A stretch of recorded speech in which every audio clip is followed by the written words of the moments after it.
মোড়ল মশাই, ও মোড়ল মশাই, আরে বাসায় আছেন নাকি? একটু বের হয়ে আসুন, আমি শহর থেকে এসেছি। কে এসেছে? শহর থেকে বাবু? তাও আবার এই ছোট্ট মোড়ল মশাইয়ের সাথে দেখা করতে? তা বেশ বেশ, কি হয়েছে বাবু, বলুন আমাকে। হ্যাঁ, আমি শহর থেকে এসেছি আপনার সাথে দেখা করার জন্য। তা আপনি যদি একটু ফ্রি থাকেন তাহলে আমি আপনার সাথে অল্প কিছুক্ষণ কথা বলতাম। তা বেশ তো, বলুন বলুন, আমি আপনাকে কিভাবে সাহায্য করতে পারি? আমরা একটা ব্যবসায়ী প্রতিষ্ঠান খুলতে চাচ্ছি, তাও আবার আপনার গ্রামে। আমরা আশেপাশের সব গ্রামেই দু চারটে করে ফ্যাক্টরি খুলেছি, কিন্তু আপনার এই গ্রামে আমরা এই প্রথম। আপনি যদি চান তাহলে এই গ্রামে একটা ফ্যাক্টরি তৈরি করব, আর সেইখান থেকে আপনাকে 50% ভাগ দেব। বলছেন কি বাবু আপনি, একেবারে ফ্যাক্টরির 50% ভাগ আমাকে দিবেন? বা বাবা, তাহলে তো আমার আর এই মোড়লগিরি করে কোনো লাভ নেই। আমি বরং এই মোড়লগিরি ছেড়ে ওই শহরে পাড়ি দিব। হা হা হা হা হা। তাহলেই বুঝুন আপনার কি পরিমাণ ইনকাম হবে। আচ্ছা, তাহলে কি মোড়ল মশাই আমরা এখন কনফার্ম ধরে নেব যে আপনি আমাদের জমি দিবেন?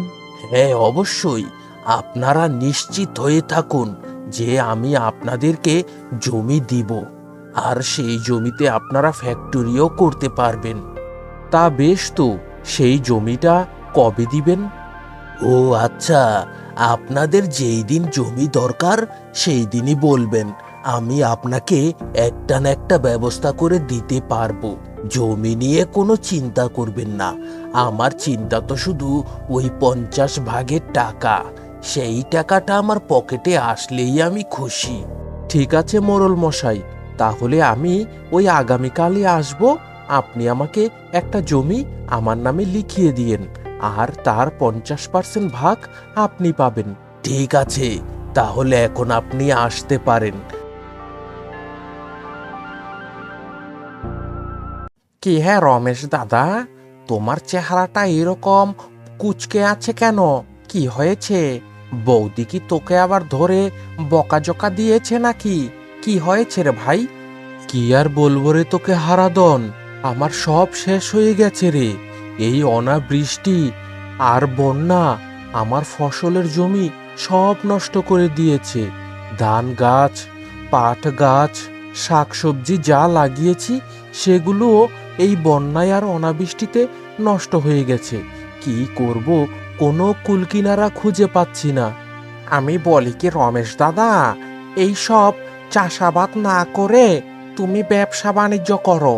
সবাই তো আর সবটা পারে না। ব্যবসা বাণিজ্য করলে আশা করি কপালটা একটু খুলবে, আর পকেটে দু চারটে টাকাও থাকবে। তোর বুদ্ধিটা মোটামুটি ভালোই লেগেছে, কিন্তু আমি কিসের ব্যবসা করব? আর কি ব্যবসা করি বা আমি টিকবো, তুই বল। মানে বলছিলাম কি দাদা, আমি কিন্তু তোমাকে বিশ্বাস করেই বলছি, এই গ্রামে মোটামুটি সব জায়গায় চায়ের দোকান আছে, আর ক্ষণে ক্ষণে অল্প কয়েকটা পুরি সিঙারার দোকান আছে। তাই ভাবছিলাম কি, তুমি আমার দোকানের পাশে যদি পুরি সিঙারা আলুর চপ বেগুনি এসবের দোকান দাও, তাহলে তোমার দোকান অনেক চলবে। তোর কথাটা আমি মাথায় রাখলাম, আর তোর বৌদিকে গিয়েও কথাটা বলবো। দুইজন একসাথে সিদ্ধান্ত নিয়েই তারপর না হয় দোকানটা দিব। আচ্ছা ঠিক আছে দাদা, তোমার যা ইচ্ছে তুমি তাই করো। আমি তোমাকে বুদ্ধিটা দিয়েছি, সেটা যদি করতে পারো তাহলে তোমার আর পেছনের দিকে তাকানো লাগবে না। গিন্নি, আরে ও গিন্নি, আমাদের তো কপাল খুলে যাচ্ছে গো। শুধু টাকা আর টাকা, টাকার বিছানায় ঘুমাবো। কি সব উল্টাপাল্টা কথা বলছো? মাথাটা কি তোমার গিয়েছে নাকি? এসব আজগুবি কথা বাদ দাও। মানুষকে ঠকিয়ে কত কিছু আদায় করে নিচ্ছ, তাতেও তোমার পেট ভরছে না। এখন আবার নতুন কি শুরু করছো শুনি?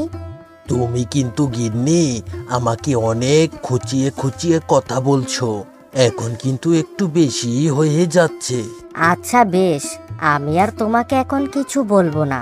তা বলো শুনি, কিভাবে তুমি বড়লোক আর ধনী হবে? আজকে সকালবেলা শহর থেকে একটা বাবু এসেছিল। এসে বলল আমাদের এই গ্রামে নাকি একটা ফ্যাক্টরি দিবে, আর সেই ফ্যাক্টরির 50% ভাগ আমাকে দিবে।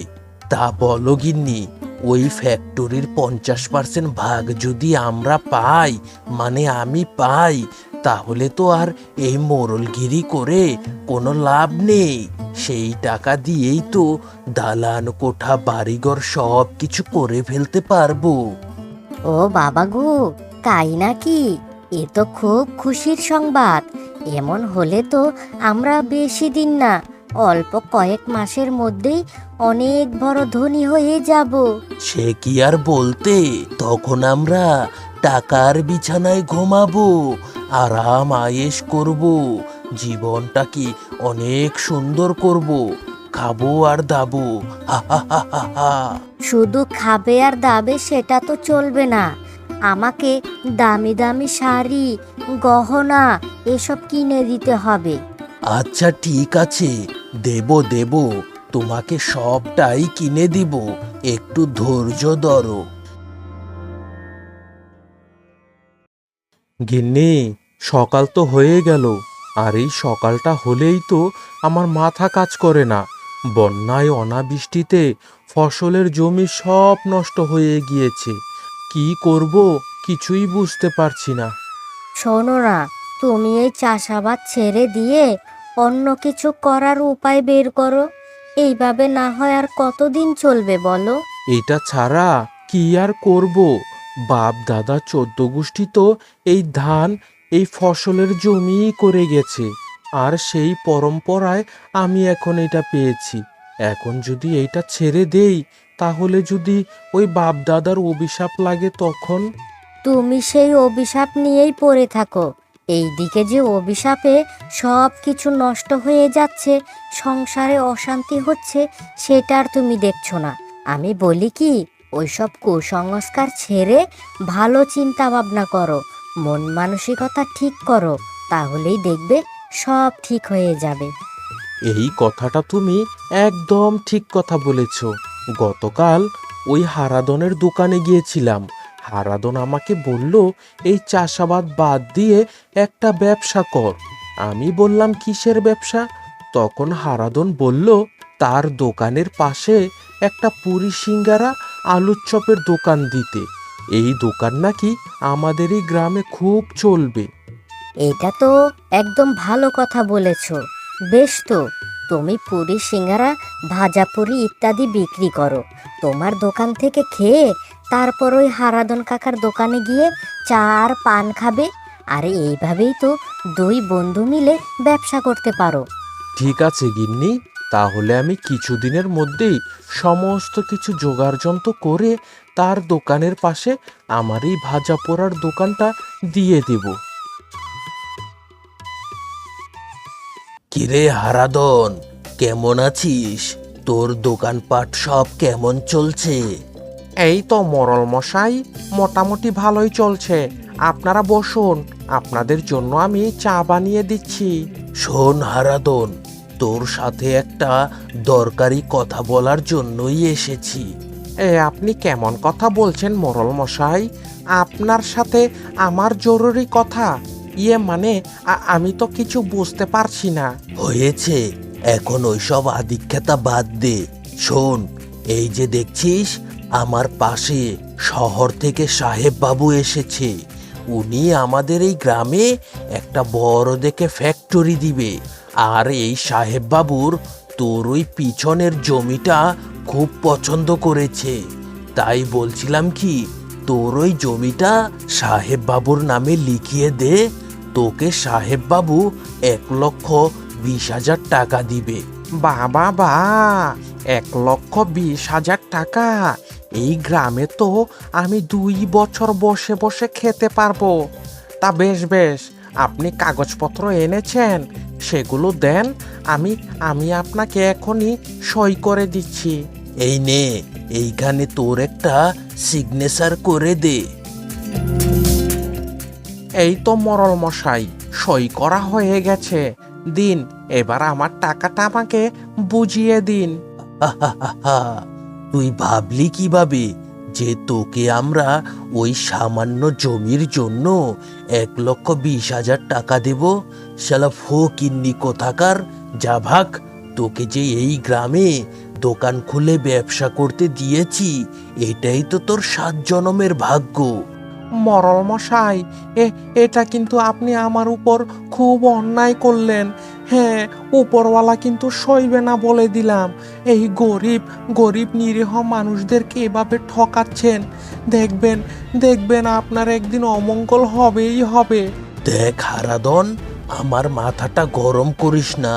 আর তোর মতো প্রত্যেক দিন কত লোক যে আমাকে এই কথাটা বলে, শুনতে শুনতে আমার কান জ্বালা জ্বালা হয়ে গেছে। এখন তুই তোর ব্যবসা কর, আমি আমার কাজে যাই।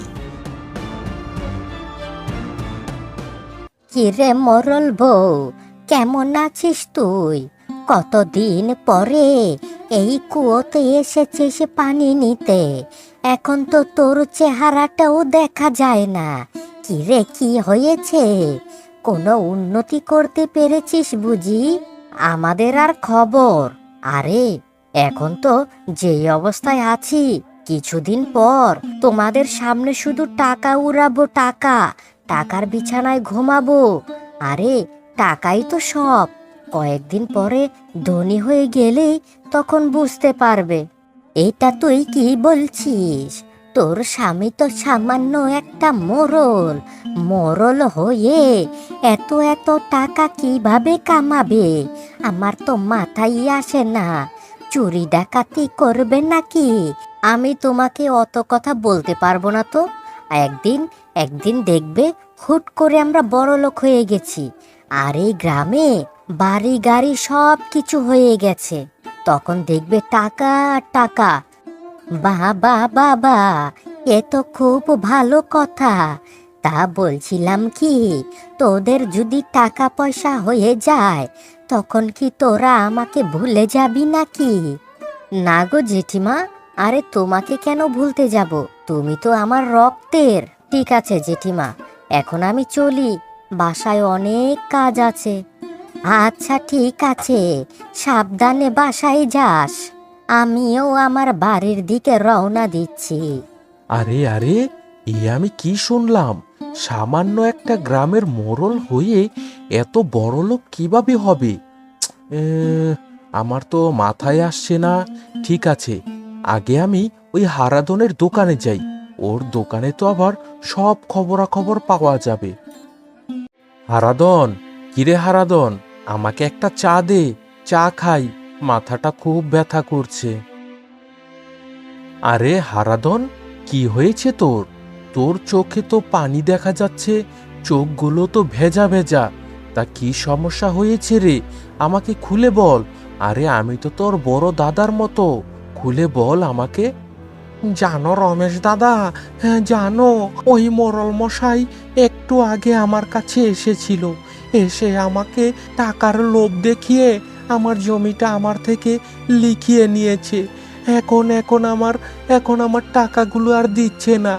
আমার সব শেষ হয়ে গেছে গো, সব শেষ হয়ে গেছে। হায় রে, ওই মোড়ল মশাই তো শুরু থেকেই এই রকম করে আসছে। তা তোরও তো মাথায় একটু গিলু থাকার দরকার ছিল। আগে টাকাটা নিয়ে নিবি না, তাহলেই তো এই সমস্যাটা হয় না। ঠিক আছে, চল, তোকে নিয়ে এখন ওই জমিদারের বাসায় যাব। লাভ নেই গো দাদা, লাভ নেই। ওই মোড়ল মশাইয়ের কাছে গেলে মোড়ল মশাই বলেছে পিটিয়ে হাত পা সব ভেঙে দিবে। এখন কি যে করি, আমার তো মাথায় কিছু আসছে না। তাই বলি কি, এখন আমরা চুপ করে থাকবো নাকি? চল, আমরা এখনই গ্রামের মানুষদের সাথে কথা বলি, দেখি সবাই মিলে একত্রে একটা সিদ্ধান্ত নেব। ঠিক আছে, চলো তাহলে। শোনো সবাই, তোমরা তো সবটাই আমার মুখ থেকে শুনলে। ওই মোড়ল মশাই অনেক মানুষের জমি আমার মতো করে হাতিয়ে নিয়েছে। গ্রামের সহজ সরল লোকজন অসহায় বলে ওই মোড়ল মশাইয়ের বিরুদ্ধে কোনো কাজ করতে পারে না। তা তোমরা এখন কি সিদ্ধান্ত নিবে সেটা বলো। হ্যাঁ, এই হারাদন একদম ঠিক কথাই বলেছে। আমাদের এই গ্রামের মানুষদের বোকা সরল পেয়ে ওই মোড়ল মশাই অনেকের জমি এইভাবে করে হাতিয়ে নিয়েছে। তাই আমরা বলছি কি, যত তাড়াতাড়ি সম্ভব আমরা ওই মোড়ল মশাইয়ের বিরুদ্ধে অভিযোগ নেব। আর তোমরা সবাই শুনে রাখো, আমাদের এই গ্রামে বড় দেখে একটা ফ্যাক্টরি হবে। সেই ফ্যাক্টরিতে মেডিসিন দিয়ে ব্যাটারি উৎপন্ন করা হবে। আর সেই ব্যাটারির পানি আর গ্যাসীয় পদার্থ এই গ্রামে কৃষিকাজ একদমই করতে দেবে না। আর এই গ্রামে পরিবেশ অনেক নষ্ট হয়ে যাবে। তাই আমাদের যত দ্রুত সম্ভব ওই ফ্যাক্টরি হওয়ার আগেই ভেঙে ফেলতে হবে। তা কি রে কানাই, এইখানে আমাকে না বলেই তো ফ্যাক্টরিটা হয়ে গেছে। বুঝলাম না কিছু। তাহলে আমার ওই 50 ভাগের টাকাটা কে দিবে? ওই টাকা তো আমি এখনো পাচ্ছি না। সেটা না হয় ঠিকই কথা বলেছেন মোড়ল মশাই, কিন্তু কিন্তু ওই সাহেব বাবুকে তো খোঁজ নিয়েই এখানে পাওয়া যাচ্ছে না। ওই তো তার ম্যানেজার ওই ফ্যাক্টরির সামনে দাঁড়িয়ে আছে। চলুন গিয়ে তার সাথে কথা বলি। তা কি হে ম্যানেজার মশাই, আপনার বস কোথায় বস? আমার বস তো ওই বিদেশে গেছে। তা কি দরকার আপনি আমাকে বলতে পারেন।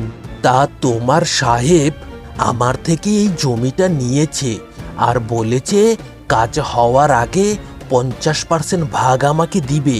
কিন্তু কাজ হয়ে ফ্যাক্টরিও চালু হয়ে গেল, কিন্তু আমার ভাগ তো আমি পাইনি। তা আমার ভাগটা কবে দিবে শুনি? হা হা হা হা হা, কি যে বলেন না মোড়ল মশাই। আরে আপনার কাছ থেকে জমিটা নিয়ে ওই আমার বসের নামে তো লিখিয়ে নিয়েছে। এখন আইনগতভাবে এই জমির মালিক আমার বস। এখন আমার বস এই জমিতে কি করবে না করবে সেটা ওনার একান্তই ব্যক্তিগত ব্যাপার। আপনার এতে সমস্যা কি? আরে তাই বলে কি এইভাবে আমার সাথে বিশ্বাসঘাতকতা করবে?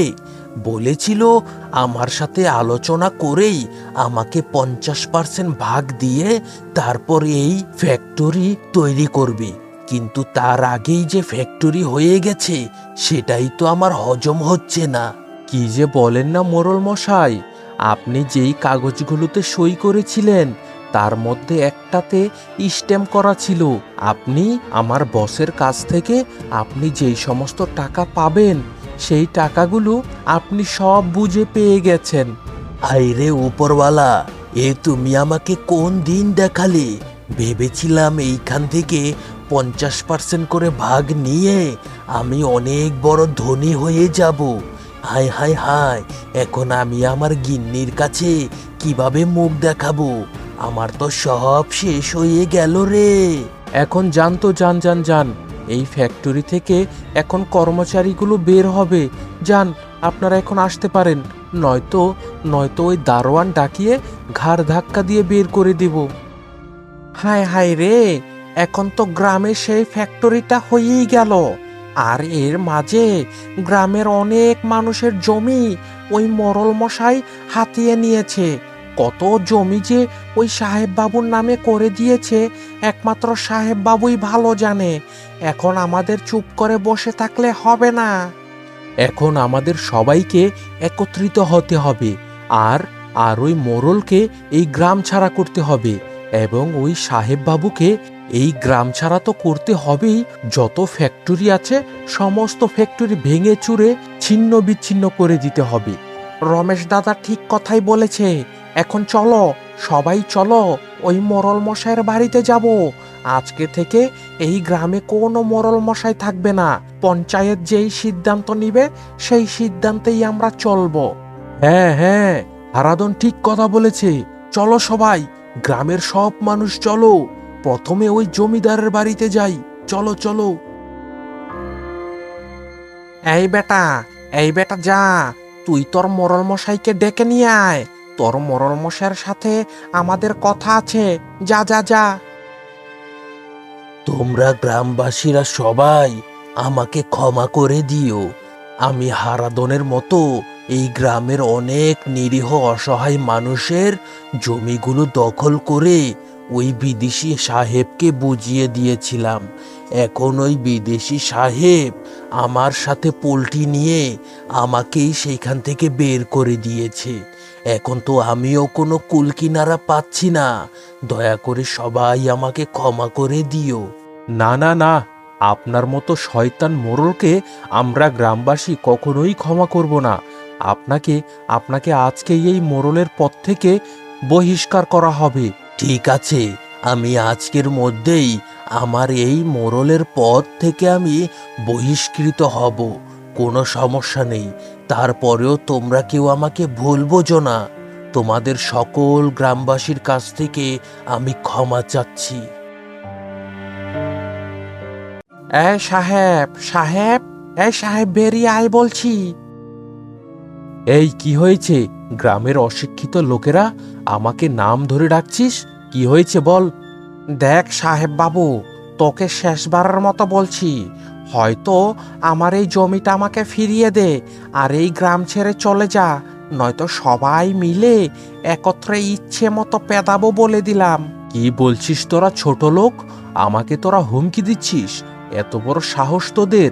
জানিস জানিস এখানে আমি পুলিশ ডেকে আনতে পারি। আরে রাখ তোর পুলিশ, গ্রামের সবাই যখন খেপে যাব না, তখন তোর ওই পুলিশ আমাদের কিছুই করতে পারবি না।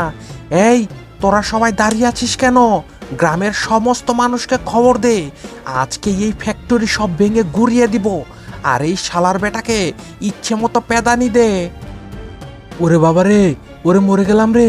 আরে কে কোথায় আছিস রে? আরে বাঁচা বাঁচা, আমি এই গ্রাম ছেড়ে চলে যাব। হ্যাঁ, এখনই আমি গ্রাম ছেড়ে চলে যাব।